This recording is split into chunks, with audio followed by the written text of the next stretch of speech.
Now, the speed search for the world's worst car. Our two contestants are examples of less than impressive East German engineering. The Trabant, literally made from cardboard, and the less well-known Wartburg. Tim Shallcross of the AA was our judge, as two owners were challenged to put their cars to the test. In the yellow Wartburg, Ed Hughes, and in the beige Trabant, Bob Beecham. But how confident were they in their machines? My little Trabi has been most reliable. We haven't had any problems at all with it. We've been on holidays, we've drove it all the way back from Germany, and it's carried the family. It goes twice as fast if you take the tax disc out and the spare wheel, but it'll get there eventually. Well, I think the old beast will live up to the challenge. I mean, 300 quid's worth of low technology here. But it's, on the whole, you know, it's a very reliable car. It's very sturdily built, so there shouldn't be any problems. If the money's tight, then one of these East German classics could be the car for you. In fact, we found one owner who managed to buy one for only 80 pence. Speed's test track for the day was the runway at RAF Bryce Norton, where the elements helped in recreating East European motoring conditions. First in our challenge, we asked Tim to cast a professional eye under the bonnet. This is an exercise in all the unnecessary things that modern manufacturers put on a modern engine. I mean, who needs them? What about that? Camshafts. Why do you need a camshaft? Neither of these have a camshaft, and of course, doing that, you get rid of the camshaft drive belt and the camshaft pulley. And what about all those pistons? Every car on the road has 4 pistons. But you can throw away 2 of those for these, and at least 1 for that one. Who needs them? Heaven's sake. Sophisticated stuff like a heater to keep you warm. You don't need that. You've got a pipe running from the radiator to go inside, and a bit of it goes around the exhaust. Why do you need a heater? Computers. Catalytic converter, the thing that cleans up the exhaust. Well, we can see how much they can live without that. And what do you end up with? A nice, very simple engine, very easy to maintain. But the problem is, it's got about the pulling power of a snail or a lawnmower and the pollution levels of a steam train. End of round 1, and the Trabant, missing 8 key engine parts, is already behind. Very basic. Deluxe? Well, maybe that's putting it a bit strong. Round 2, we tested the manoeuvrability of the two cars in a short race. In this, our second test, the Trabant on the right of the screen finished on top. For Ed, our Wartburg owner, it was no surprise.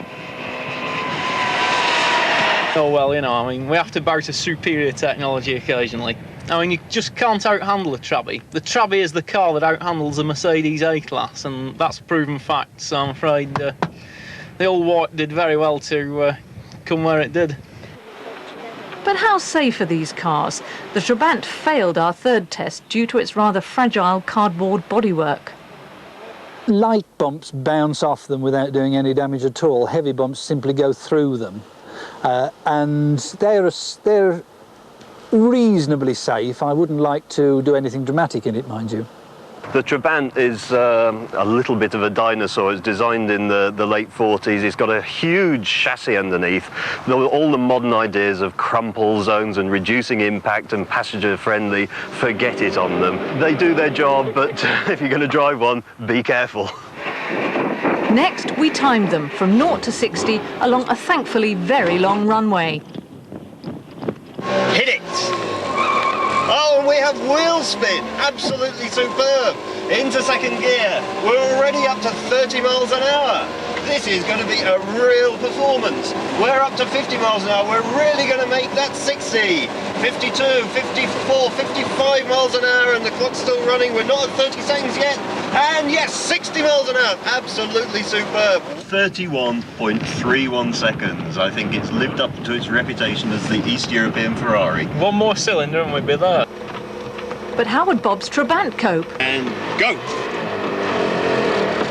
And here we are. 5 seconds. A TFR would have made it up to 100 kilometres by now. Second gear. 10 seconds. Average family saloon would be close by now. We're into second gear and we're coming up. Oh yes. Yeah, we're really zooming along. Over 30 kilometres an hour. And I think a truck would have made it by now, Bob. Third gear, come on. Yes, we're touching 40 in only 29 seconds. It's straining, it's straining. Still got a gear. And put it in that top gear. And Bob, it's slowing down. Yes. Oh dear. Ultimately, the poor Trabant only managed 45 miles an hour. We did almost make 50, but I think the combination of top gear and having to have the wipers on was a bit too much for your fabulous engine. When the wind blew against us, I felt the car visibly slow down. Now the verdict. In all but one test, the Wartburg outperformed its rival, so the Trabant, that couldn't even make it to 60, is our nominee for the world's worst car. Regardless, Bob just can't get enough of his Trabi. They're bizarre and they're good fun, and everybody talks to you, and they're small and they're cuddly.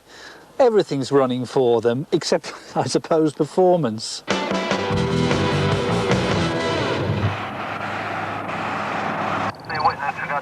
Go ahead.